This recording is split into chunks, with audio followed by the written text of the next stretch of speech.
오늘 예배 하나님 앞에 드리겠습니다. 예수의 오심을 간절히 기다리는 이 대강절에 저희들이 극심한 혼란 가운데 있음을 고백합니다. 흑암에 앉은 자들에게 참 빛을 비춰주시는 하나님, 오늘도 고통과 어둠 가운데 신음하면서 하나님의 구원을 기다리는 주의 모든 지체들, 주의 모든 백성들 가운데 구원의 주요, 위로의 주요, 치료의 주로, 참 빛으로 그렇게 임하시옵소서. 예수 그리스도 이름으로 기도합니다. 아멘. 이제 모두 함께 일어나셔서 찬양하며 나아가겠습니다.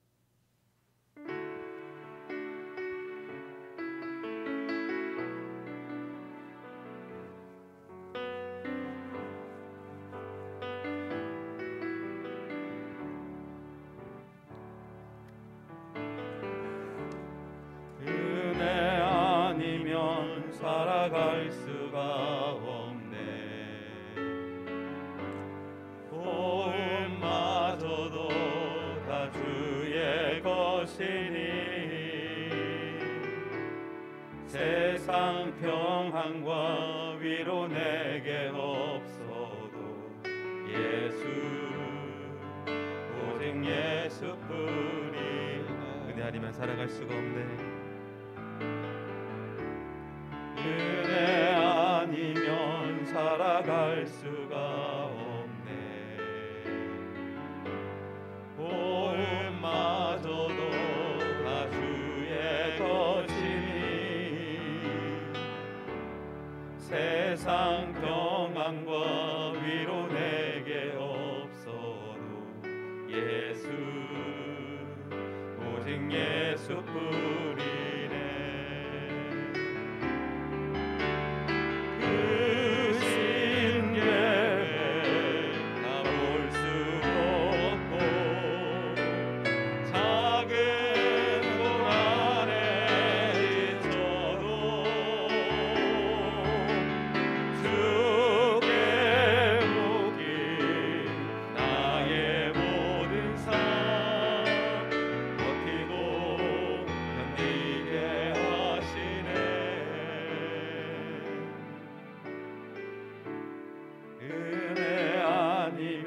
살아갈 수가 없네.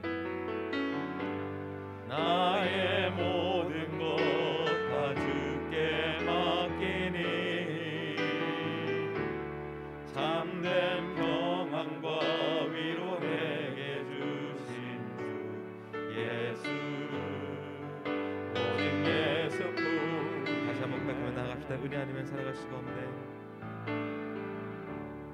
은혜 아니면 살아갈 수가 없네. 보음마저도 다 주의 것이니 세상 평안과 위로 내게 없어도 예수, 오직 예수뿐이네. 그 신계획 다 볼 수도 없고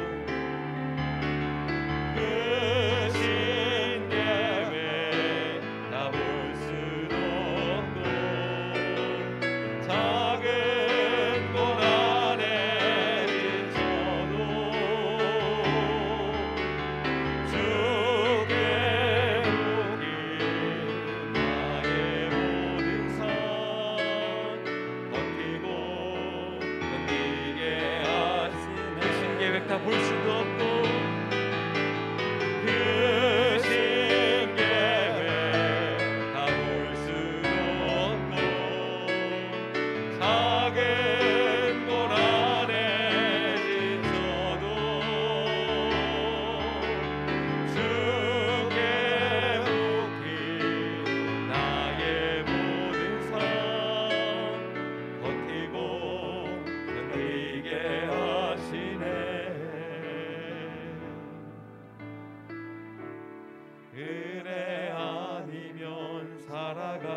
수가 없네.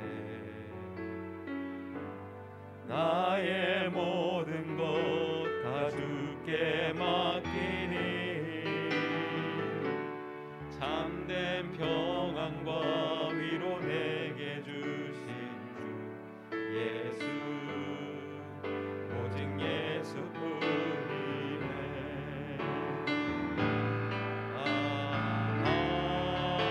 하나님의 은혜로 있을 데 없는 자, 왜 구속하여 주는지 난 알 수 없도다. 내가 믿고 또 의지하는 내 모든 영역 아시는 주님, 늘 보호해 주실 것을 나는 확실히 아네. 왜 내게 굳센 믿음과 또 복음 주소서. 내 마음이 항상 편한지 난 알 수 없도다. 내가 믿고 또 의지하는 내 모든 영역 아시는 주님, 늘 보호해 주실 것을 나는 확실히 아네. 왜 내게 성령 주셔서 내 마음 감동해. 주 예수 믿게 하는지 난 알 수 주 언제 강림하실지, 주 언제 강림하실지, 혹 밤에 혹 낮에 또 주님 만날 그곳도 난 알 수 없도다. 내가 믿고 또 의지하는 내 모든 영역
예수 오직 예수 다른 이름은 없네 주 이름만 우리에게 주셨네 오직 예수 다른 이름 없네 오 영광과 존귀 권세와 찬양 받으실 분 오직 주 예수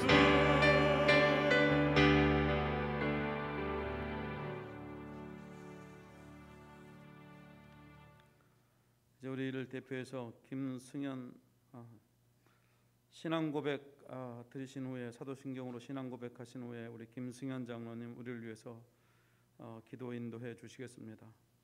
나는 전능하신 아버지 하나님 천지의 창조주를 믿습니다.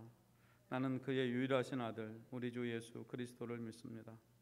그는 성령으로 잉태되어 동정녀 마리아에게서 나시고 본디오 빌라도에게 고난을 받아 십자가에 못 박혀 죽으시고 장사된 지 사흘 만에 죽은 자 가운데서 다시 살아나셨으며 하늘에 오르시어 전능하신 아버지 하나님 우편에 앉아 계시다가 거기로부터 살아있는 자와 죽은 자를 심판하러 오십니다.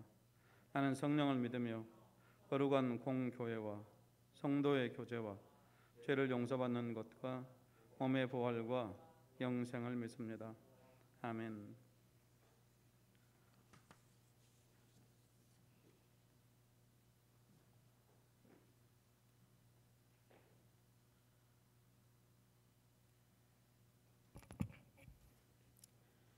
저희들의 처음과 마지막이 되시고 저희들의 구원자가 되신 주님 참 감사를 드립니다.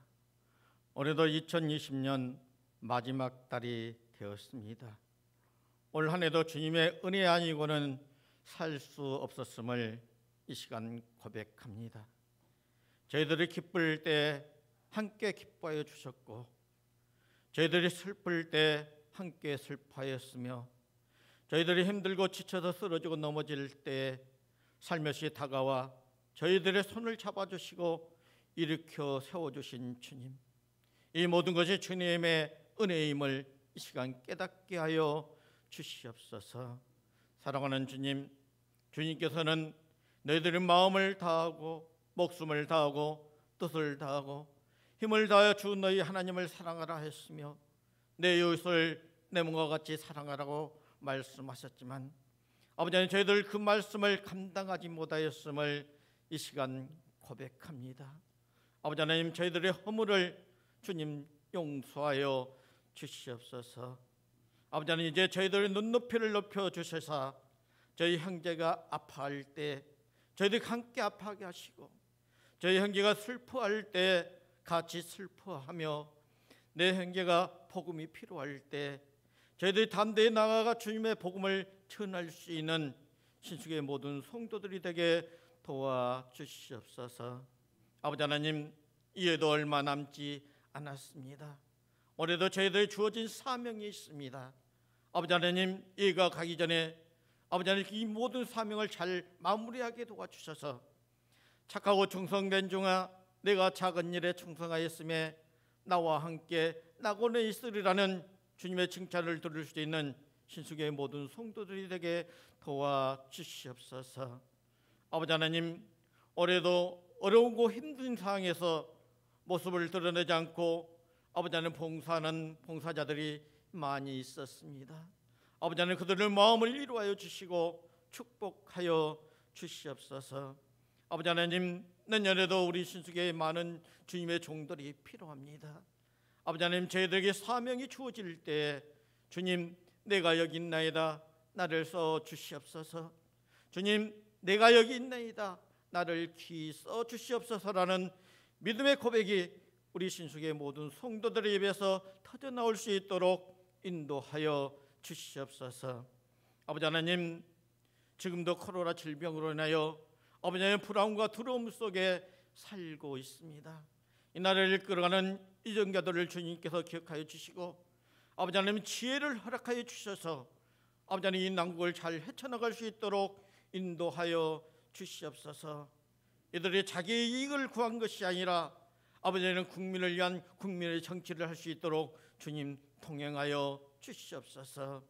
아버지 하나님, 저희 형제 아버지는 코로나 질병으로 하여 고통받고 있는 성도가 있습니다. 주님, 그들을 위로하여 주시고 주님, 그 코로나 질병으로 인해서 하루속히 회복될 수 있도록 인도하여 주시옵소서. 아버지 하나님, 이거를 인하여 낙심되지 않도록 도와주시고 좌절하지 않도록 도와주시고 아버지 하나님, 이럴 때일수록 더욱더 주님의 십자가를 굳건히 붙잡고 살아갈 수 있도록 주님 인도하여 주시옵소서.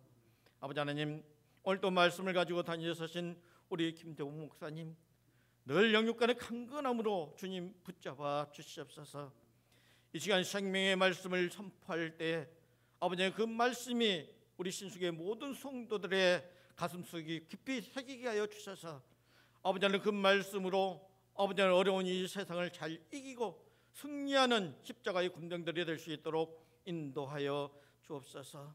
아버지는 모든 것을 주님 앞에 감사드리며 나를 구원하여 주시는 예수 그리스도 이름 받들어 기도드립니다. 아멘.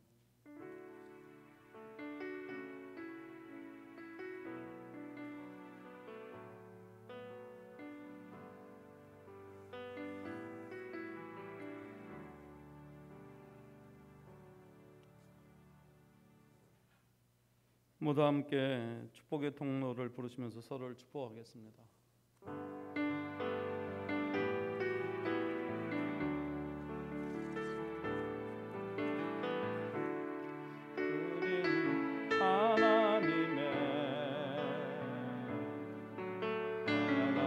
안에 있는 축복의 통로, 우리를 통하여서 열방이 주께 돌아오게 되리.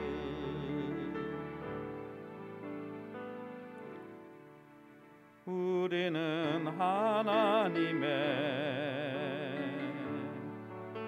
언약 안에 있는 축복의 통로,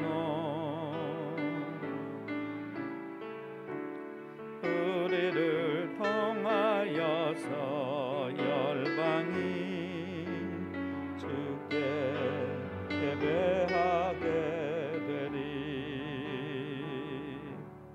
사랑합니다. 축복합니다. 네. 저희들이 사실 코로나 시대이지만 저희들이 몇 차례 예배를 드리자고 그렇게 결의했는데 저희 뜻대로 그렇게 되지 않았습니다. 그리고 지금 갑작스럽게 저희가 지금 이렇게 비대면으로 전환해서 예배드리게 되었습니다. 우리 성도님들에게 하나님의 위로가 있게 되기를 소망하고요. 새벽 예배는 다음 주 월요일부터 회복하겠습니다. 그러나 일단 한 2주는 잠복 기간이라 2주는 일단 그 비대면으로 지내는 게 좋다고 하는 권면이 있어서 그 수요 예배, 금요 기도회는 2주 동안 금지하도록 하겠습니다. 그리고 주일 예배도 당분간은 이렇게 같이 비대면으로 전환되겠습니다.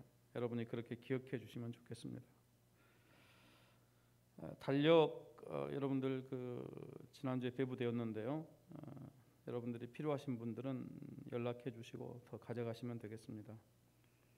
사실 지금 저희는 이 코로나가 급속도로 확산되고 있는 그런 지금 그 위기를 맞이하고 있는데요. 이게 서로가 진짜 좀 협력해 주면 좋을 것 같아요. 믿고 좀 협력하고 한 3주 정도 각 협력해 주면 사실 이거 뭐 잡을 수 있지 않겠습니까? 그래서 협력해서 이런 위기들을 극복해 갈 수 있도록, 그리고 이제 백신과 치료제가 나와야 극복이 될 것이기 때문에 완전히 퇴치될까지는 백신과 치료제가 나와야 합니다. 그러니까 그러기까지는 아마 이런 그 온앤오프의 상황들은 계속될 것 같습니다. 성도님들이 더 열심히 기도해 주시고, 우리 장로님도 기도하셨지만 김재만 집사님이 오늘 그 입원하셨습니다. 그래서 입원 치료 중에 있습니다. 오늘 뭐 직접 통화는 안 했지만 오늘 또 어제도 오늘 또 계속 카카오로 계속 제가 톡을 해봤는데요. 잘 지내시고 또 제가 어떤 증상이 특별한 증상이 있는지를 물어보았던데 그렇게 염려할 만한 증상이 그렇게 나타나고 그런 건 아니라고 합니다. 그러니까 위에서 기도해 주시면 고맙겠습니다. 특별히 우리 이제 김지만 집사님도 집사님이지만 우리 이은미 집사님 가정을 위해서 여러분들이 좀 기도해 주시고 협력해 주시기를 부탁드립니다. 네, 하나님의 말씀 우리가 함께 보겠습니다. 누가복음 23장 1절로 25절. 내일 어쨌든 저희들 정책당에는 내일 예정대로 진행이 됩니다. 누가복음 23장 1절로 25절 신약성경 137쪽 하나 읽겠습니다.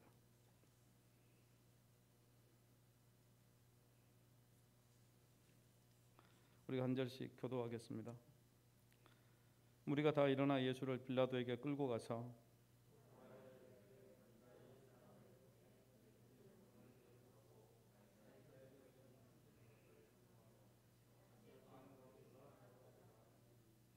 빌라도가 예수께 물어 이르되 내가 유대인의 왕이냐 대답하여 이르시되 내 말이 옳도다.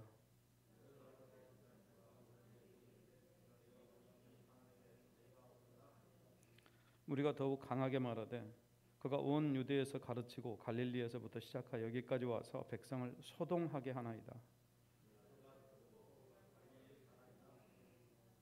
헤롯의 관할에 속한 줄 알고 헤롯에게 보내니 그때 헤롯이 예루살렘에 있더라.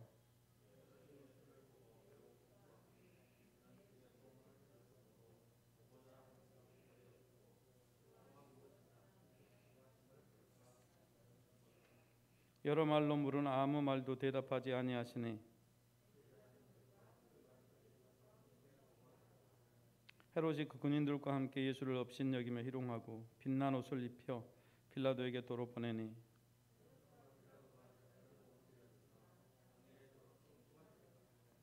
빌라도가 대제장들과 관리들과 백성을 불러 모으고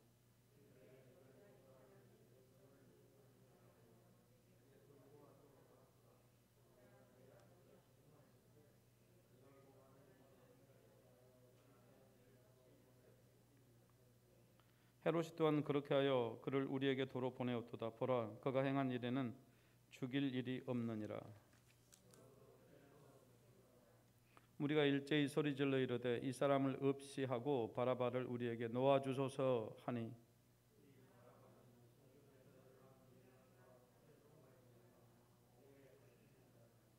빌라도는 예수를 놓고자 하여 다시 그들에게 말하되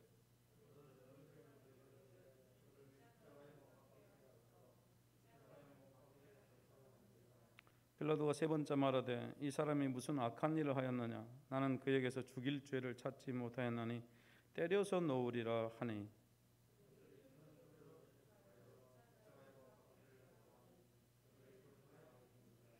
이에 빌라도가 그들이 구하는 대로 하기를 언도하고 그들이 요구하는 자 곧 밀란과 살인으로 말미암아 옥에 갇힌 자를 놓아주고 예수는 넘겨주어 그들의 뜻대로 하게 하니라.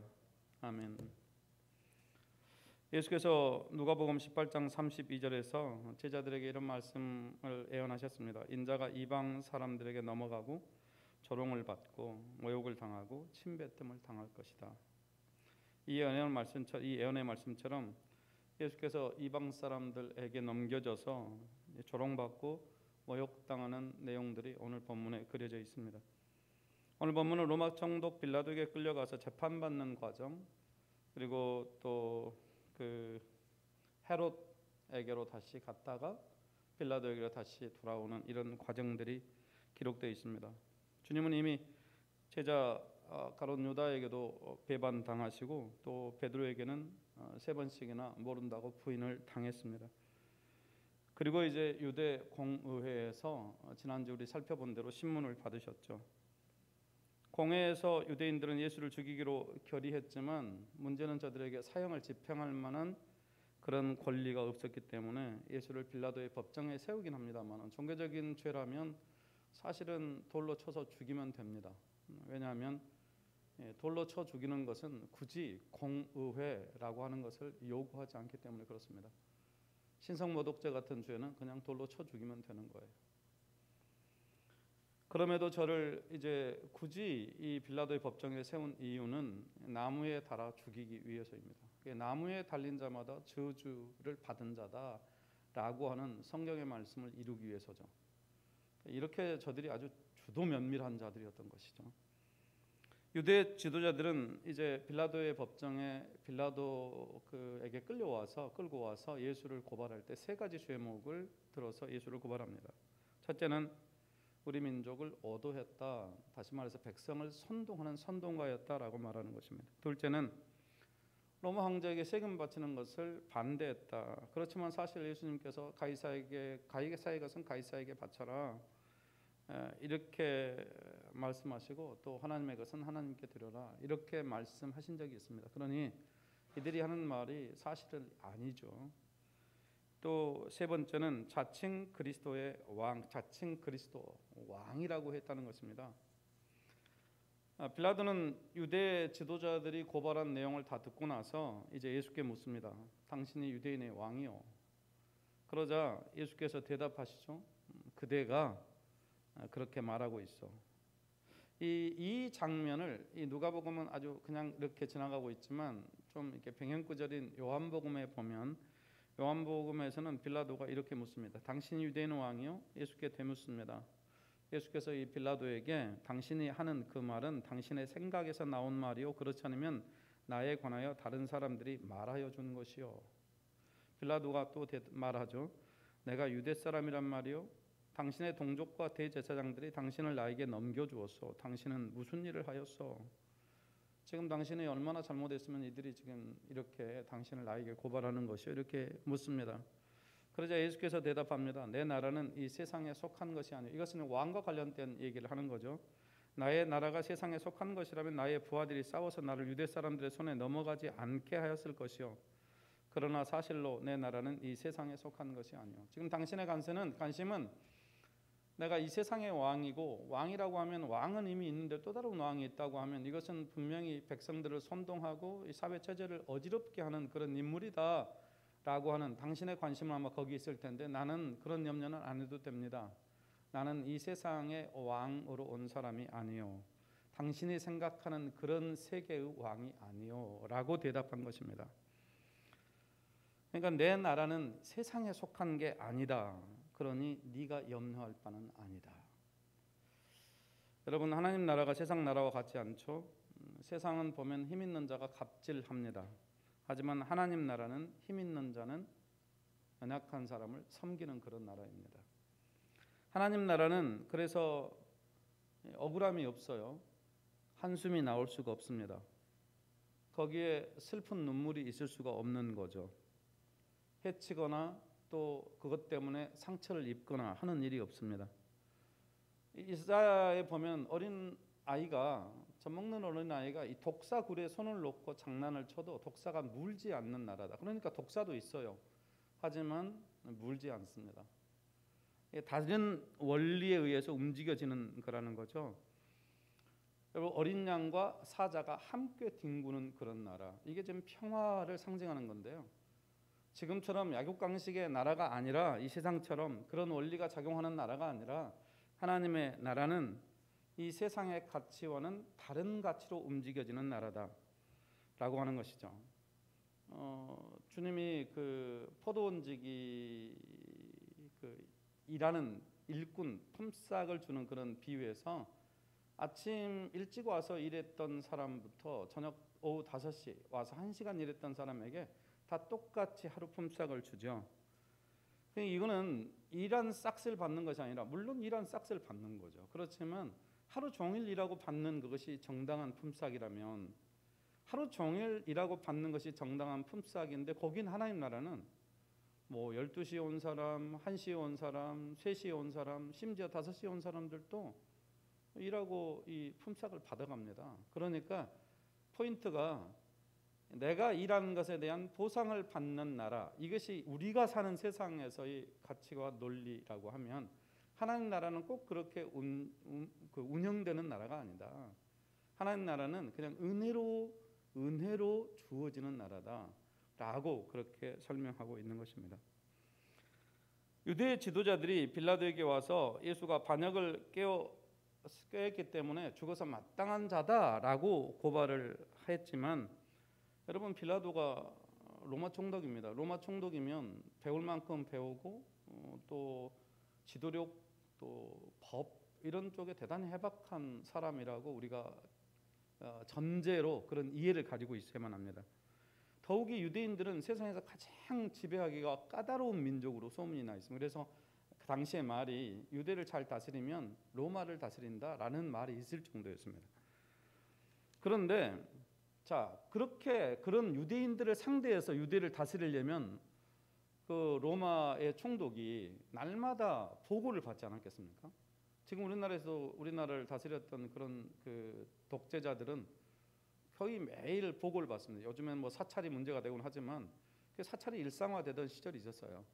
그래서 여주의 인물들 아무나 그렇게 보고하겠습니까? 얼마나 많은 사람들이 있는데, 그 인력들이 있는데 그 아무나 보고하는 게 아니라 이렇게 여주의 인물들을 계속해서 관찰하는 거죠.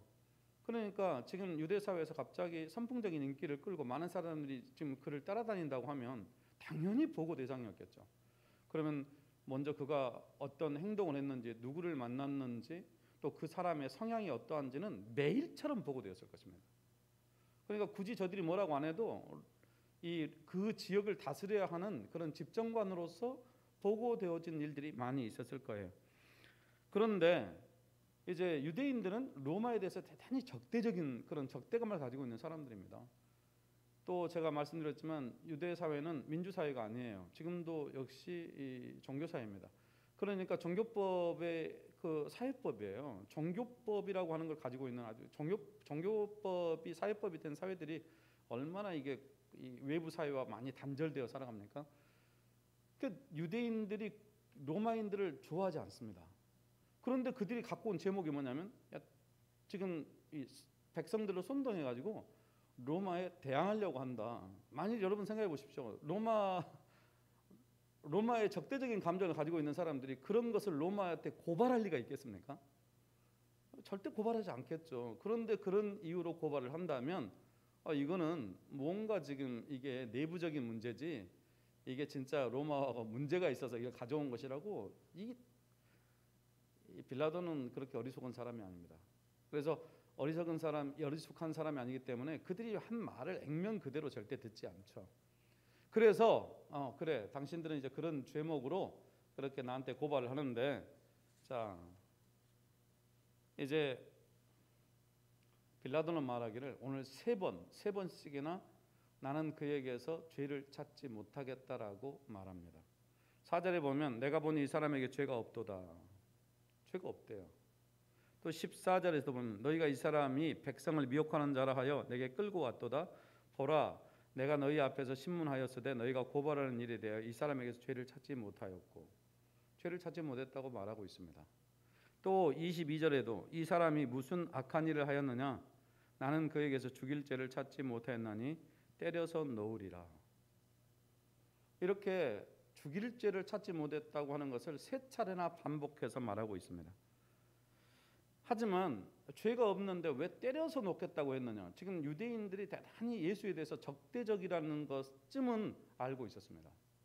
그러니까 빌라도가 이해한 건 뭐냐면, 이거는 지금 유대교 안에서의 무슨 헤게모니 쟁탈전이지 이것이 이 사회 로마를 향하고 있는 문제가 아니다라고 빌라도는 그렇게 판단했던 것이죠. 그런데 이제 그래서 그들의 정서를 달래주려고, 그러면 내가 너희들이 좀 좋지 않은 감정을 갖고 있으니까 내가 이 사람을 좀 채찍질을 해서 너희들의 감정을 달래주겠다, 이렇게 말한 겁니다. 그런데 이제 우리에게 고민이 하나 있습니다. 우리가 지금 매주일마다 고백하는 신앙 고백을 할 때 신앙 고백에 예수를 죽이는 사람들이 얼마나 많습니까? 사실은 진짜 원흉은 누구죠? 종교 지도자들이 원흉이죠. 그리고 거기에 뭐 유대인들이 합류하고 또 빌라도도 있고 헤롯도 있고 거기에 또 예수님의 제자들도 있는 거죠. 그러니까 예수를 죽인 데는 모든 사람이 책임이 다 있습니다. 하지만 우리가 고백을 할 때는 뭐라고 고백하냐면 본디오 빌라도에게 고난을 받으시고, 이렇게 고백을 한단 말이죠. 여러분 이 부분에 대해서 한번 생각해 보셨습니까? 아니 왜 빌라도는 죄가 없다고 3번이나 부인을 했는데 왜 빌라도에 의해서 고난을 받았다고 한 것일까요? 이게 이제 성경의 관점이라는 겁니다. 그래서 이거를 사도신경은 오늘 이제 사도신경에 대한 얘기도 좀 나누게 될 텐데 사도신경은 사실은 750년 경부터 이제 우리 서방 교회 중심으로 사실은 신앙 고백하게 되었던 것입니다. 그 전에는 니케아 신경이라고 그래가지고요. 니케아 신경은 콘스탄티노플 니케아 신경 이때 어떤 그 신앙 고백이 있었는데 이 신앙 고백을 사실은 조금 바꾸어서 서방 교회 로마와 그다음에 개혁 교단에서 로마 가톨릭과 개혁 교단에서 전부 다 지금 사실은 이 사도신경을 다 하고 있거든요. 그래서 이 사도신경에 대한 오해를 이제 사실은 좀 우리가 지금 하고 있습니다. 그래서 오늘 또 제가 그 부분을 좀 언급하려고 합니다. 자, 빌라도는 분명히 예수에게서 죄를 찾지 못했습니다. 그리고 그는 지금 여기 지금 어떤 위치로 있냐면 당시 옛날에는 총독만 했던 게 아니라 이렇게 어떤 일을 판결할 수 있는 요즘 말하면 재판관, 사실은 뭐 삼권이 분립되기 이전이니까 이 판사로서의 역할도 했던 것이죠. 그런데 분명히 죄가 없다고 3차례나 없다, 죽일 죄는 더더욱 없다라고 말했으면서도 이제 유대인들의 압박에 못 이겨서 결국은 예수를 십자가형에 처해버린 것이죠. 언도를 해요. 그 인물이 누구냐면 빌라도입니다. 당시 로마 총독은 예루살렘에 거주하고 있지 않았어요. 그런데 이제 이 유월절이라는 행사가 유대인들의 가장 큰 행사였기 때문에 만일의 사태에 대비하기 위해서 지금 자기가 거하던 곳에서 지금 이 예루살렘으로 올라와 있는 상태입니다. 무슨 말이냐면 혹시라도 불미스러운 일이 일어나서 자기 이 이력 커리어에다가 이 상처가 나는 것을 방지하기 위해서 올라와 있는 것입니다. 물론 이제 소요나 폭동이 일어날 수 있고 또 이제 또 거기를 다스리고 있는 그런 그 집정관이었기 때문에 이 큰 행사에 일종의 이제 쇼업을 해서 너희들 참 나도 여기 있다라고 하는 것을 무엇인가 이렇게 메시지를 전해 주는 것이죠. 하지만 빌라도는 자기가 총독 생활을 할 때 이 유다의 총독으로 정치 생활을 마감하고 싶지 않았습니다. 그러니까 제가 미리 말씀드렸지만 유다를 다스리면 로마도 다스린다라는 그런 썰이 있었어요. 그래서 그만큼 다스리기 힘든 사람들이기 때문에 여기서 이거 잘 다스리면 결국 자기 입지를 다져가지고 이제 로마로 복귀해서 로마를 다스려보고 싶은 그런 개인적인 야망이 있었던 것이죠. 이런 개인적인 야망에 지금 본인이 이 일을 어떻게 판정하느냐에 따라서 이게 자신의 미래가 자신이 생각하는 대로 갈 수도 있고 그렇지 않을 수도 있다고 판단이 들었던 거죠. 그래서 빌라도는 진리를 자신의 미래와 맞바꿔버린 거예요. 진실을 자신의 미래와 맞바꿔버린 것입니다. 그런데 이런 선택들은요 종종 일어납니다. 빌라도만 하는 건 아니에요. 오늘 또 보면 정치 현장에서 이런 선택들을 종종 합니다. 무엇이 진실이냐 이런 것들은 중요하잖아요. 지금 내가 어떤 결정을 이때 내려야 할 것이냐를 더 중요하게 여깁니다. 여러분 누가가 기록한 책이 이제 그 사도행전도 있지 않습니까? 사도행전 4장 24절로 30절의 말씀을 제가 읽어드리겠습니다. 그들이 듣고 한 마음으로 하나님께 소리를 높여 이르되 대주제여 천지와 바다와 그 가운데 만물을 지으신 이시여 또 주의 종 우리 조상 다윗의 입을 통하여 성령으로 말씀하시기를 어찌하여 열방이 분노하며 민족들이 허사를 경영하였는고 세상의 군왕들이 나서며 관리들이 함께 모여 주와 그의 그리스도를 대적하도다 하시니로소이다. 과연 헤롯과 본디오 빌라도는 이방인과 이스라엘 백성과 합세하여 하나님께서 기름 부으신 거룩한 종 예수를 거슬러 하나님의 권능과 뜻대로 이루려고 예정하신 그것을 행하려고 이 성에 모였나이다. 주여 이제도 그들의 위협함을 굽어 보시옵고 또 종들로 하여금 담대히 하나님의 말씀을 전하게 하여 주시오며 손을 내밀어 병을 낫게 하시옵고 표적과 기사가 거룩한 종 예수의 이름으로 이루어지게 하옵소서. 이거는 이제 사도들이 지금 기도하는 내용인데요. 25절 26절에서 인용한 말은 그 다윗의 입을 통해서 말한 시편 2편 1절로 2절 말씀입니다. 그러니까 시편 2편 1절로 2절에 그가 인용한 말씀이 뭐냐면 어찌하여 열방이 분노하며 민족들이 허사를 경영하였는고 세상의 군왕들이 나서며 관리들이 함께 모여 주와 그의 그리스도를 대적하도다. 지금 오늘 이 사건을 이미 그리스도께서 오래 전에 이미 다윗의 입을 통해서 말씀하신 내용이라고 하면서 27절에서 이 말씀을 설명해요. 과연 헤롯과 번디오 빌라도는 이방인과 이스라엘 백성과 합세하여서 하나님께서 기름 부으신 거룩한 종 예수를 거슬러 하나님의 권능과 뜻을 이루려고 예정하신 그것을 행하려고 이 성에 모였나이다. 이 말은 무슨 말이냐면 하나님께서 예수를 통해서 십자가를 지게 하실 그 일을 위해서 저들이 다 모였다는 것입니다. 그런데 그때 헤롯과 빌라도가 합세하고 또 이방인과 이스라엘 백성이 모두 다 합세해서 예수를 그렇게 죽이려고 거슬려서 예수를 죽이려고 그렇게 했다라고 말하고 있는 것입니다. 누가는 빌라도의 죄가 뭐냐? 헤롯과 한패가 되어서 예수를 대적한 죄다라고 이렇게 분명히 기록하고 있는 것입니다. 오늘 본문 누가복음 23장 12절에서도 헤롯과 빌라도가 전에는 원수였으나 당일에 서로 친구가 되니라라고 증언하고 있습니다. 여러분, 헤롯과 빌라도는 평소에는 어떤 사람이냐? 물과 기름처럼 그런 잘 이렇게 친할 수 없는 자들입니다. 그런데 저들이 무엇을 위해서 친구가 되었느냐? 예수를 죽이기 위해서 친구가 되었다고 그렇게 기록하고 있습니다. 예수를 죽인 책임이 1차적으로 누구에게 있다? 빌라도에게 있다. 이것이 성경의 분명한 입장인 것이죠. 당시 유대는 로마의 지배 아래 있었습니다. 로마는 세상을 상징하죠. 바벨론처럼 힘으로 유다를 지배하고 있었기 때문이죠. 근데 그 세상을 대리하는 자가 누구였냐? 빌라도였다는 것입니다. 누가 예수를 죽였습니까? 세상이 예수를 죽였죠. 세상이 예수를 죽일 때 그 일에 참여한 사람들은 모두 다 합니다. 여러분, 빌라도만 안 해. 헤롯도 있고 또 유대인들도 있고 유대 종교 지도자들 심지어는 제자를 줬습니다. 그러니까 오늘 우리들도 다 예수를 죽이는 일에 한몫을 한 것이다라고 말하고 있는 것이죠. 여러분, 이제 빌라도가 예수를 신문하다가 예수가 갈릴리 사람이라는 말을 듣고 그래? 그러면 갈릴리 지역을 관장하고 있던 헤롯에게로 보내요. 왜냐하면 갈릴리의 분봉왕이 당시에 헤롯이었기 때문에 그 헤롯에게로 보냅니다. 그래서 헤롯에게 보내서 그에게 재판을 받게 하죠. 자, 헤롯은 어떤 인물이었느냐? 헤롯은 예수에 대한 소문을 듣고 한번 만나보고 싶었어요. 예수가 왔습니다. 호기심이 있었어요. 그리고 뭐 죽은 요한이 살아났다 뭐 말들이 많았기 때문에 도대체 이 사람이 어떤 인물이야 라고 하는 것에 대해서 되게 관심이 많은데 오늘 누가는 아주 분명하게 헤롯이 관심을 갖는 부분이 뭐였는지를 이야기하고 있습니다. 그건 뭐냐면 8절에 보면 예수가 어떤 기적을 일으키는지 그가 보고 싶어 했다 그래요. 그러니까 헤롯은 예수의 인물 때문이나 예수가 전하는 복음이라든지 예수의 가르침에 관심이 있었던 게 아니라 뭐 기적을 많이 일으킨다고 하니까 도대체 내 눈앞에서 한번 그런 신적인 기적을 한번 보여주면 좋겠다. 나도 그것을 내가 눈으로 좀 볼 수 있었으면 좋겠다.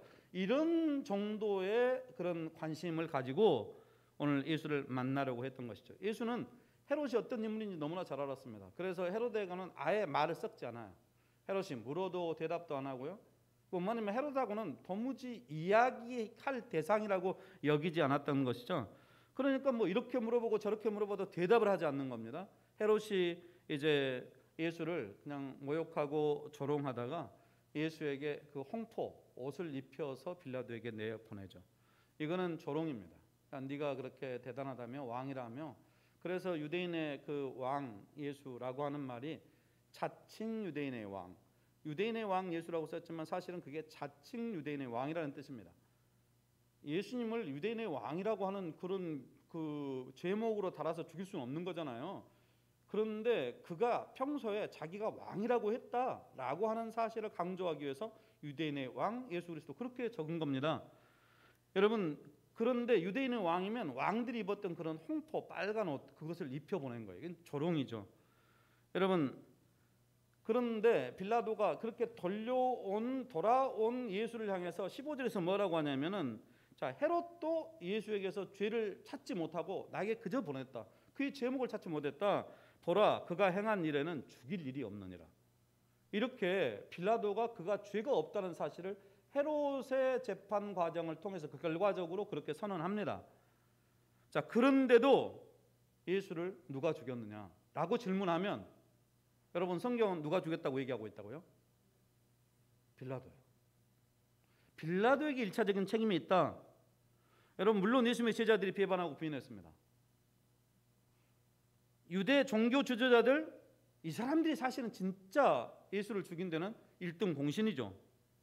예수를 모함하고 빌라도의 법정에 세우고 뭐 고발하고 다 그랬습니다. 거짓말 막 하고요. 유대 백성들도 예수를 십자가에 못 박으라고 2번씩이나 외쳤습니다. 분봉왕 헤롯은 예수를 조롱하고요.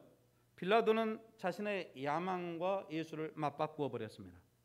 자, 이렇게 모든 책임이 있는데 유독 사도신경에서는 빌라도에게 고난을 받으셨다고 한 이유가 뭐냐? 이 빌라도가 예수를 죽인 모든 자들을 대표하기 때문에 그렇습니다. 만일 유대 지도자라고만 했으면요, 빌라도는 빠져야 돼요.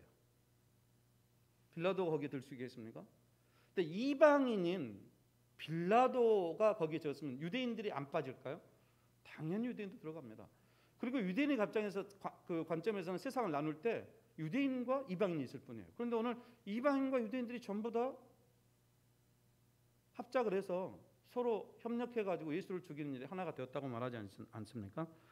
자, 문제는 뭐냐면 그 모든 그 빌라도가 대표를 하고 있지만 거기 저와 여러분들도 함께 포함되고 있다는 것이죠. 빌라도는 세상의 대표죠. 세상의 속성이 뭐냐? 무엇이 옳고 그른지 중요하지 않다는 겁니다. 목적을 위해서라면 얼마든지 옳은 것도 팔아버릴 수 있어요. 거래가 가능해요. 여러분, 요즘에 뭐 이렇게 절대 안 했다 뭐 이러고 했던 사람들이 결국은 나중에 보면은 다 드러나지 않습니까? 드러날 일도 그냥 다 발을 빼고 보죠. 일단 발을 빼고 보죠. 그러면서 이제 최종적으로 뭐가 드러나야만 그때는 생각이 잘 나지 않지만 그랬다. 이런 식의 발뺌을 하지 않습니까? 이게 이 세상에서는 우리가 흔히 보고 경험하는 것들입니다. 그런데 당시에도 그런 일이 있었던 것이죠. 여러분, 빌라도는 예수가 없다고 하는 사실을 자기가 분명히 3차례나 주장을 했습니다. 그럼에도 십자가형을 선고했던 이유, 그것은 그의 미래에 걸림이 될 수 있다고 여겼기 때문에 그렇습니다. 이것이 세상의 논리고 세상의 방식입니다. 자, 교회의 신앙 고백 가운데 사도신경이 있습니다. 사도신경은요, 750년경부터 서방 교회들이 이제 주축이 되어 온, 많이 사용해 온 그런 서방 교회라고 하면 로만 캐톨릭과 그리고 오늘 우리 개신교회들 다 포함하고 있습니다. 그런데 사실 이 동방교회, 서방교회 반대편에 있는 동방교회는 그리스 종교와 그다음에 이 러시아 종교회를 포함하고 있습니다. 그러니까 교회는 크게 뭐 과거에는 교회 하나였었지만 이게 동방교회, 서방교회 나누어지고 서방교회를 대표하는 것이 로마 캐톨릭이었었죠. 근데 로만 캐톨릭이 부패해서 결국 그게 개혁이 되고, 그래서 종교개혁을 통해 가지고 로마 캐톨릭과 그리고 개신교로 개혁교단 교회로 나누어지지 않습니까? 그래서 이렇게 교회들이 다 이렇게 나누어지는데 바로 이 캐톨릭과 이 개신교 교도들을 주로 서방 교회의 신앙 고백 내용들로 생각을 하면 됩니다. 이제 그 사람들이 주로 오늘 사도신경을 사용하고 있어요. 여러분, 원래는 동서 구분이 없이 하나였다고 말씀했고요. 그때 당시에는 신앙 고백문도 하나였습니다. 그런 고대 교회가 이제 하나의 통일된 신앙 고백문을 사용하기로 결정한 것은 325년 니케아 공회였습니다. 그래서 이제 니케아 공회였던 니케아 신경이라는 것, 요즘 사도신경처럼 여러분 여러 가지 신경들이 있습니다. 신앙 고백을 한 내용이죠. 그러니까 그런 니케아 신경이라는 게 나왔는데, 그 후에 381년 콘스탄티노플 공회에서 니케아 신경을 약간 수정한 니케아 콘스탄티노플 신경이라고 하는 것을 이제 또 공인하게 됩니다. 그리고 나서 이제 로마를 중심으로 한 서방 교회들이 이 니케아 콘스탄틴 신경에다가 필리오케라고 하는 문구를 삽입하게 돼요. 무슨 말이냐면 이 필리오케가 라틴어인데요. 이게 그리고 아들로부터라고 하는 말입니다. 무슨 말이냐면 니케아 콘스탄틴 신경에서는 우리는 주님이시고 생명의 부유자신 성령님을 믿습니다. 자, 성령님의 유출설, 성령님이 도대체 기원이 어떻게 되느냐라고 말할 때 그분은 아버지께로부터 나오시고라고 하는 부분이 있는데, 여기에다가 니케아 콘스탄티노플 신경에는 여기까지 나와 있는데 사도신경에서는 여기다 이제 뭐를 더 집어넣냐면, 그것은 성령이 성부 하나님뿐만 아니라 성자 그리스도로부터 나온다고 하는 어거스틴의 신학을 반영한 이 필리오케를 삽입하게 돼요. 그래서 이후에 이 콘스탄티노플 니케아 콘스탄티노플 신경보다는 우리가 이제 서방교회가 750년 이후로는 주로 이 사도신경을 신앙 고백을 해왔던 것입니다. 사도신경의 내용을 살펴보십시오. 성부, 성자, 성령에 대한 신앙 고백이 있습니다. 특별히 예수의 동성녀 탄생, 십자가, 고난, 부활, 그리고 이제 재림, 심판에 대한 그런 내용들이 있고요. 보편적인 교회, 이 캐톨릭 처치라고 하는 이 보편적인 교회와 죄의 용서, 부활, 영생 이런 것을 믿는다고 하는 교회의 신앙 고백이 담겨져 있어요. 그런데 이 모든 내용들은 다 어디를 근거로 되어진 것입니까?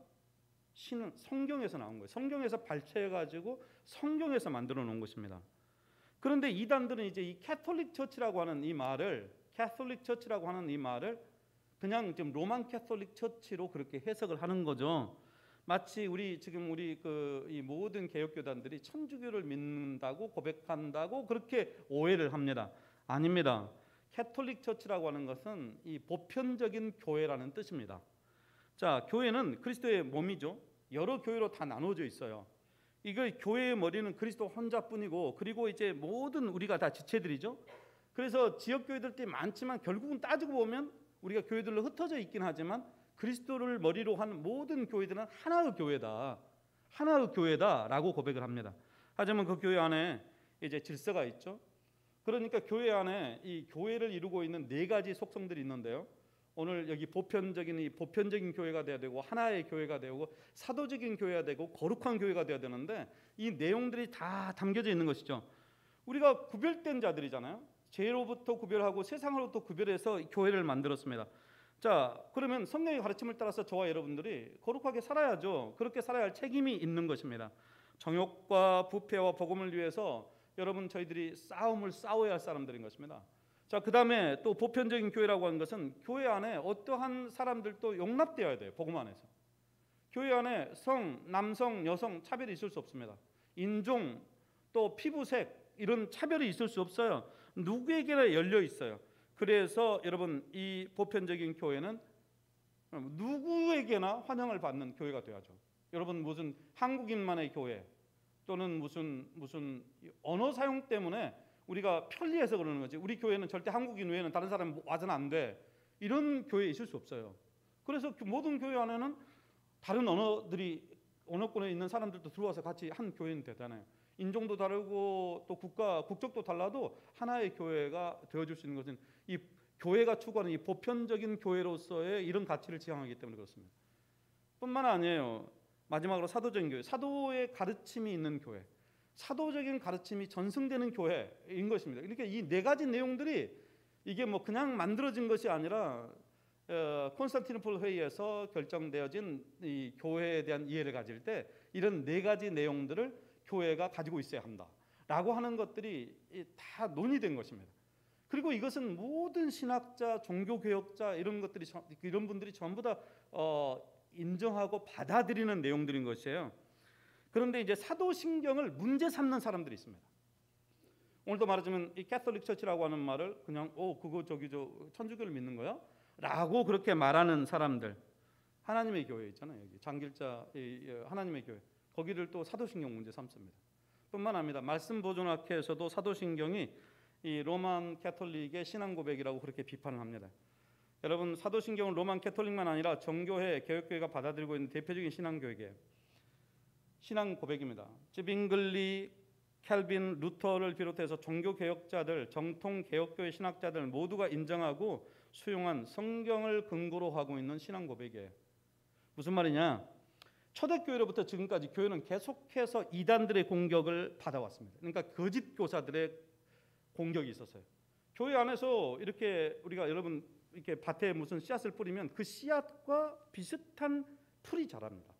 근데 그 풀이 씨앗하고 이렇게 구분이 잘 안 돼요. 처음에 날 때 보면 교회 안에도요 계속해서 그런 이단들을 잘못된 거짓 교사들의 문제들이 있어 왔습니다. 여러분 오늘날에도 성도들의 영혼을 사냥하는 그런 거짓 교사들이 있기 때문에 성도들은 영적 분별력이 필요하죠. 이제 다시 본문으로 돌아가서 이제 여러분에게 질문합니다. 누가 예수를 죽였습니까? 이 질문에 우리는 그러면 빌라도가 죽였습니다 라고 대답하면 그건 대답이 아니에요. 빌라도는 모든 예수를 죽인 자들의 대표일 뿐입니다. 여러분 내가 나의 죄 때문에 십자가에 주님이 달리셨다 라고 하는 이 고백이 없다면 그는 엄밀한 의미에서는 그리스도인은 아닙니다. 나 때문에 돌아가셨어요 라고 고백하지 않는다면 그 말은 무슨 말이냐면 나는 십자가가 필요하지 않아요 라고 하는 말과 동의어예요. 여러분 십자가가 필요하지 않는 사람이 세상에 있을까요? 없습니다. 아주 단호하게 말합니다. 없어요. 성경은 의인은 없나니 한 사람도 없다. 로마서 3장 10절에서 이렇게 말하고 있습니다. 무슨 말이냐? 모두가 다 십자가를 필요로 한다는 뜻입니다. 죽어 마땅한 죄인들을 자녀 삼아주신 하나님의 은혜를 발견하는 것에서부터 우리의 신앙은 시작됩니다. 여러분 내 안에 아이만이 있다. 내 안에 빌라도 있습니다. 내 안에 여러분 헤로도 있습니다. 내 안에 유다가 살고 내 안에 이 부인했던 베드로가 삽니다. 내 안에 세상을 향한 욕망과 거짓과 부패와 교만과 자기 유익과 자기 의가 가득 차 있어요, 여러분. 이것을 저희들이 깨닫고 나는 죽을 수밖에 없다라고 고백해야 돼요. 이렇게 죽을 수밖에 없는 자. 여러분, 나는 정말 그렇게 안 살아왔는데요. 그렇게 말할지 모르겠습니다. 여러분 빌라도처럼 분명히 죄가 없음에도 불구하고 나의 유익을 위해서 나의 미래를 위해서 예수를 맞바꿔 버린 적은 없습니까? 헤롯처럼 기적을 베풀면 내가 믿어는 드릴게 라고 하는 식으로 이렇게 예수를 대했던 적은 없습니까? 유대 종교들처럼 시기심에 붙들려서 어떻게든 예수를 죽이려고 안달내던 이런 자기의에 붙들려서 살던 적은 없었습니까? 여러분 저희는 예수 때문에 도전을 받아야 합니다. 왜 그렇습니까? 지금 내가 서 있는 기초가 예수라고 하는 반석이 아니면 그 모든 것들은 전부 다 흔들리는 모래 위일 수밖에 없어요. 모래 위에 우리가 만일 인생의 집을 짓고 있다면 당연히 흔들리고 위협받아야 당연한 거죠. 지금 내가 거짓 평안과 거짓 안녕 속에 있으면서 그것 위에 서 있으면서 아니 너 지금 그런 데 위에 서 있으면 안 돼 라고 주님이 오셔서 우리에게 말씀하시는데도 그것을 우리를 뒤집어 주려고 하나님이 바꿔놓으려고 하시는데 아니 노 터치. 아니 나는 건들지 마세요. Leave me alone. 이렇게 말하는 것은 옳지 않습니다. 여러분 유대인들도 처음에 예수를 구름대처럼 따라다녔습니다. 예수께서 병자들을 고치시고 또 귀신들을 내쫓는 걸 보면서 영적인 권능을 체험했죠. 그래서 예수를 정적인 메시아로 여기고 또 따르던 그런 자들이 정말 많았습니다. 그런데 그들의 기대가 무너져 어떻게 반응합니까? 예수를 십자가에 못 박으시오. 예수를 십자가에 못 박으시오. 이 두 번 반복하는 건 뭔 말이냐면 꼭 그렇게 하라. 강조입니다. 우리는 꼭 예수를 못 박아 버려야 되겠다라고 하는 것이 그 무리들의 고백이었습니다. 자, 유대인들이 왜 그랬습니까? 그들은 세속적인 기대를 가지고 있었기 때문에 그런 것이죠. 그런데 그들의 세속적인 기대에 예수가 부응하지 못하자 이제 그 실망감, 여러분 이게 더 강하게 일어났던 것이죠. 그들이 원하는 것은 하나님 나라가 아닙니다. 세상 나라였던 것이죠. 하지만 예수님은 하나님 나라를 이 땅에 오셨습니다. 말씀드렸듯이 하나님 나라는 세상의 나라하고 다른 방식으로 운영돼요. 가치가 달라요. 추구하는 것들이 다릅니다. 그러니까 와서 해도 세상에 우리들이 원하는 것들과 같은 그런 세상이 아니에요. 그 나라가 이 땅에 완전히 이루어지기까지는 시간이 걸리겠지만 여러분 그 나라는 재림 후에야 완전히 완성될 것입니다. 이 땅에서는 그 나라는 늘상 불안해요.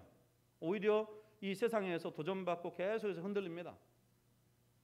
여러분 바로 그 나라가 같지 않아요. 왜? 그 나라의 기준은 하나님의 법이기 때문에. 그 나라는 하나님의 가치와 원리에 따라서 운영되기 때문에.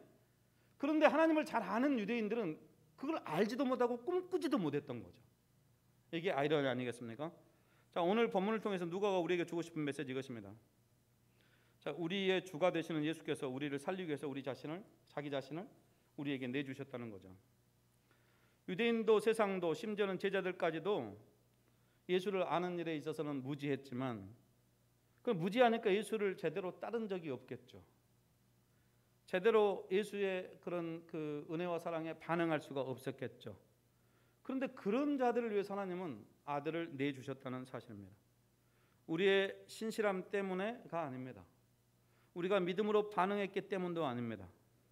로마서 3장 11절 이하에서, 자, 로마 10절에서는 의인은 한 사람도 없다라고 말하면서 깨닫는 자도 없고 하나님을 찾는 자도 없고 다 치우쳐 무익하게 되고 선을 행하는 자도 없나니 하나도 없다, 그렇게 말했습니다. 바울의 증언대로 오늘 본문에 등장하는 인물들 다 거기서 거기입니다. 여러분, 우리가 지금 그 기도에 실패했던 제자들 찾았죠. 유다를 봤고 베드로를 봤습니다. 그리고 이제 종교 지도자들을 지난주에 살펴봤고, 오늘은 빌라도와 헤롯, 그리고 또 그 유대인 무리들을 우리가 지금 보고 있습니다. 여러분, 다 예외는 아니에요. 빌라도 말씀드렸듯이 자신의 미래와 예수를 맞바꿔 버렸습니다. 헤롯은 처음부터 관심이 없었고요.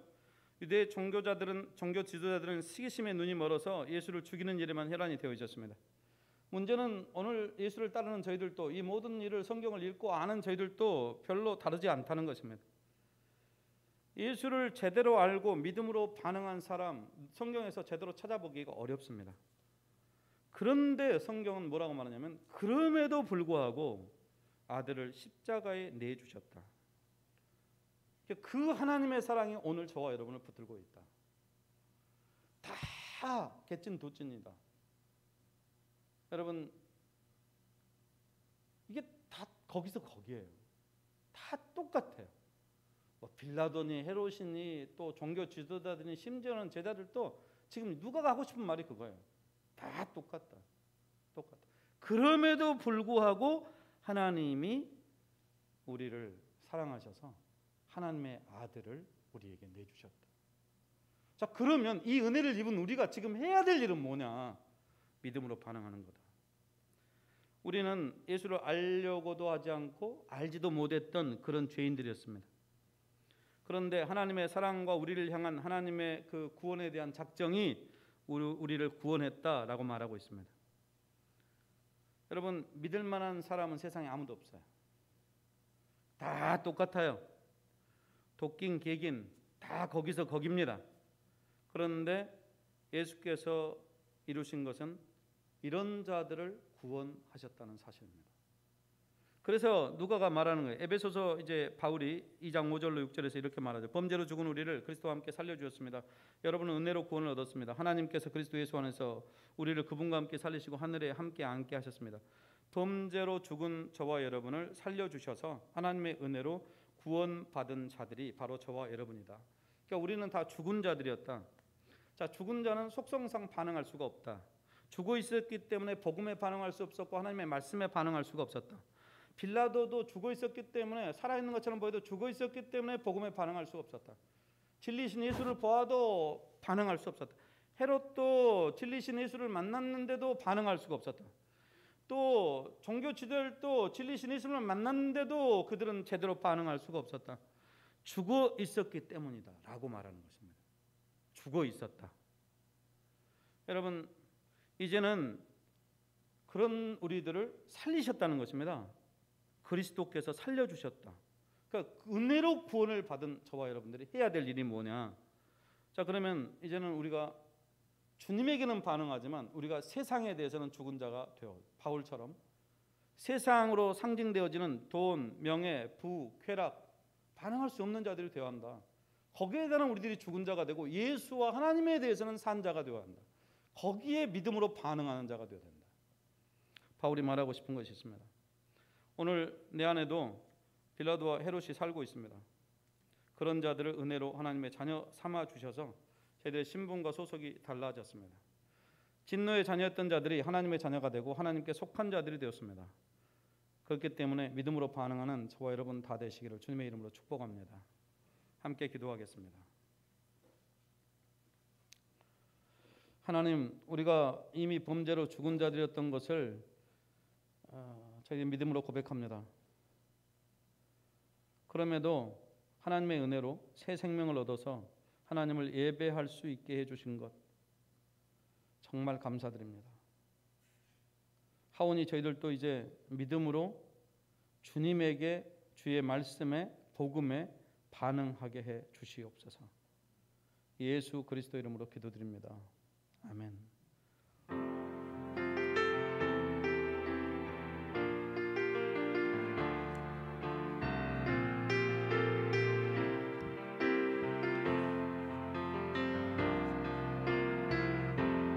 주님의 긍휼 강같이 흘러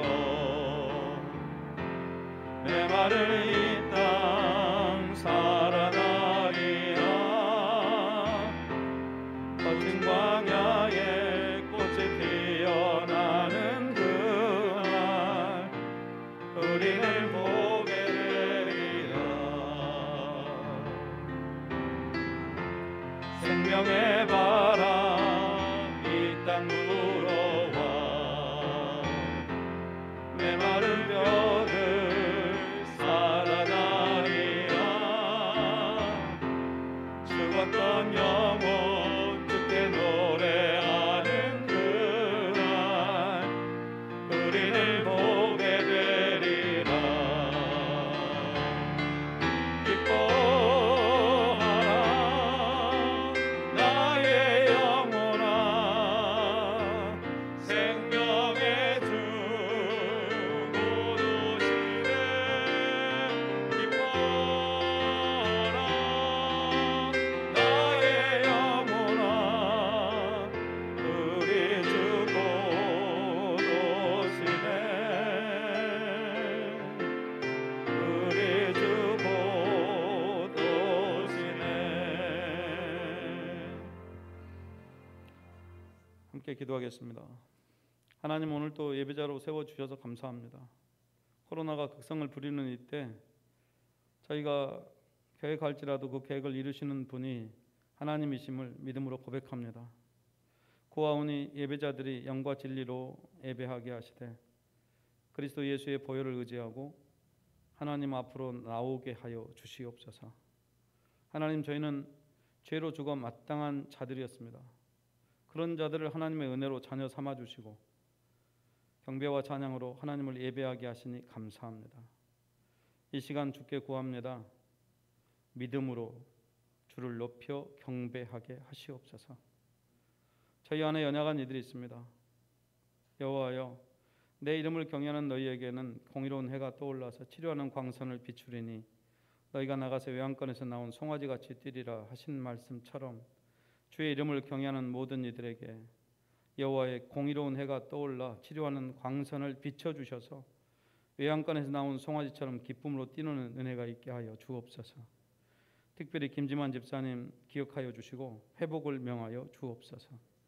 오늘 또 하나님의 말씀 앞에 엎드린 주의 지체들 한 사람 한 사람 위에 하늘의 위로와 평강이 있게 하시고 목마른 사람이 시냇물을 찾듯 주께 나와 은혜를 구할 때 저들의 목마름이 해갈되게 하시옵소서. 주여, 이 나라 이 민족 그리고 세계를 긍휼히 여기셔서 구원하여 주시옵소서. 저희가 깨어 살지 못한 죄를 회개합니다. 믿음으로 반응하지 못한 죄를 회개합니다. 빛과 소금의 사명을 감당하지 못한 죄를 회개합니다. 복음으로 살지 못한 죄, 생명을 전하지 못한 죄를 회개합니다. 하나님을 알지도 또 알려고 하지도 않은 그런 무지한 죄들을 회개합니다. 주님, 살려주시옵소서. 고쳐주시옵소서. 회복시켜 주시옵소서. 이제는 우리 주 예수 그리스도의 은혜와 하나님 아버지의 사랑과 성령님의 이로 인도 동행하심이 주의 은혜를 알기에 믿음으로 반응하기 원하는 주의 지체들 한 분 한 분께 이제로부터 영원히 함께 하시기를 간절히 축원합니다. 아멘.